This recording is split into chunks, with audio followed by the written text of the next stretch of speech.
Jett Lawrence isn't someone who easily settles for second place, but after the disastrous 12th place finish in Anaheim during the 2025 Supercross season opener, a runner-up finish in San Diego was almost as good as a win for the young Australian. Lawrence looked relaxed and composed during the post-race press conference, something we didn't see after Anaheim. Pretty happy, honestly. It's better than 12th. Jett joked with a smile. I'm happy with second. We're 10 positions better, so you've got to take the positives when you get them. Lawrence's performance on Saturday was one of growth and determination, and it came against none other than Tomac, a legend of the sport who's back in terrifyingly good form. The main event saw Jett and Tomac engage in an epic battle, with Tomac ultimately getting the upper hand. Reflecting on the race, Lawrence shared what he learned from racing with Tomac. He got me on the start there, and we went back and forth in the first few laps. Eventually, he consolidated and got me back after the whoops. He was riding really well, Lawrence said. One of the standout lessons for Jett was Tomac's clever use of lines. I picked up on some of his lines, but it took me too long to adjust. For example, after the mechanics area, he was entering the turn a little later and using the fresh end of the berm. That made a big difference, Jett explained. It's something I'll definitely keep in mind going forward. While second place isn't where Lawrence wants to be in the long run, the result was a step in the right direction after Anaheim. He also moved into the top 5 in the points standings, setting himself up for a strong championship campaign. Lawrence acknowledged that he wasn't fully in tune with his bike, though his performance was significantly better than in the opening round. With 22 championship points added to his tally and momentum building, Lawrence is ready to take the lessons learned in San Diego and apply them as the series returns to Anaheim. The rivalry between him and Tomac is shaping up to be one of the season's highlights. Last season, Lawrence managed to reel in and pass Tomac on multiple occasions, but Saturday night told a different story. Tomac's return to peak form is a challenge Jett seems eager to embrace. As for Tomac, the defending champion was a force to be reckoned with in San Diego. From his expert line choices to his sheer speed through the whoops, Tomac delivered a performance that reminded everyone why he's considered one of the all-time greats. His battle with Lawrence was a masterclass in racecraft, and his ability to hold off the young star showcased his experience and determination. If Tomac can maintain this level of performance, the championship chase is going to be a thrilling one.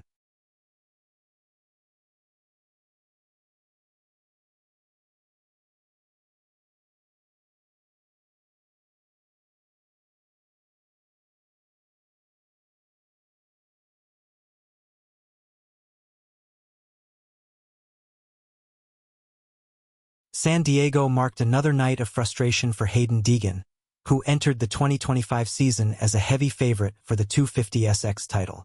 After an underwhelming start in Anaheim, Degan was determined to bounce back, but his struggles continued. A poor start in the main event and recurring issues with arm pump derailed his efforts once again. Definitely the boys rode good today. I gotta work on this arm pump, but it's nothing, just another hurdle we haven't figured out before, Degan admitted after the race. While Degan's main event ride wasn't terrible, his post-race demeanor told the story of a rider searching for answers. He finished the night visibly frustrated and lacking the confidence he displayed last season. Despite the disappointment, Degan's current standing fourth in points is far from disastrous.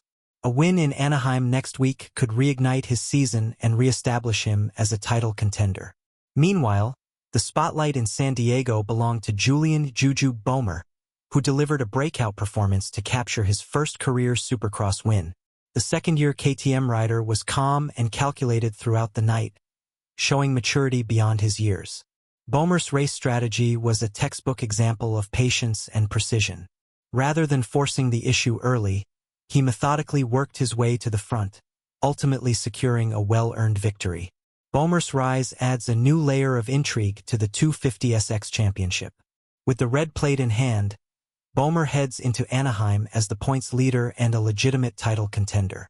His performance was a testament to the hard work he's put in under the guidance of Davi Millsaps. The rivalry between Beaumer and Degan is already heating up, with Degan acknowledging the pressure has shifted. "I've got to get my stride back," Degan said, "but I feel most of the pressure is on Juju now to perform." As the season progresses, Expect the mind games between these two young stars to escalate. Deegan's fiery determination and Beaumer's calculated poise make for a fascinating dynamic, and their battles on the track will undoubtedly be a highlight of the 2025 season.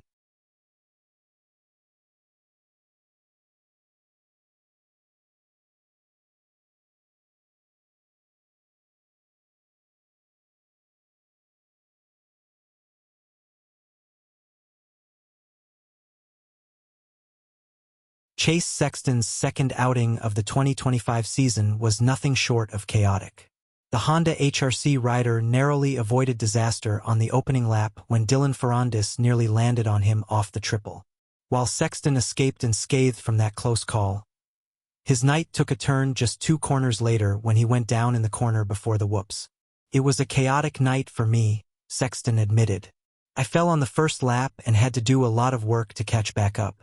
I felt like my riding was really good, and the bike felt good, so honestly we just need to work on our starts and get ready for Anaheim too. I feel pretty confident with where I'm at, so I'm excited."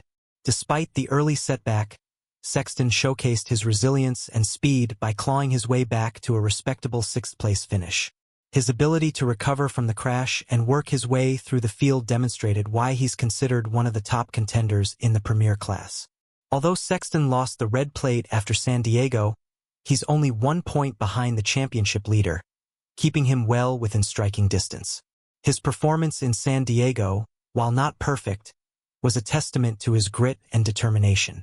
As the series heads back to Anaheim, Sexton is focused on cleaning up his starts and capitalizing on his strong pace. Sexton's near miss with Ferrandis was a stark reminder of the unpredictable nature of Supercross, but his ability to rebound from adversity bodes well for his championship hopes. If he can carry the momentum of his strong recovery into Anaheim too, Sexton remains a serious threat in the title chase. With rivalries heating up in both classes and veterans like Tomac showing they still have plenty left in the tank, the 2025 Supercross season is off to an electrifying start. As the series returns to Anaheim, the stakes are higher than ever, and the battles on the track promise to be nothing short of spectacular.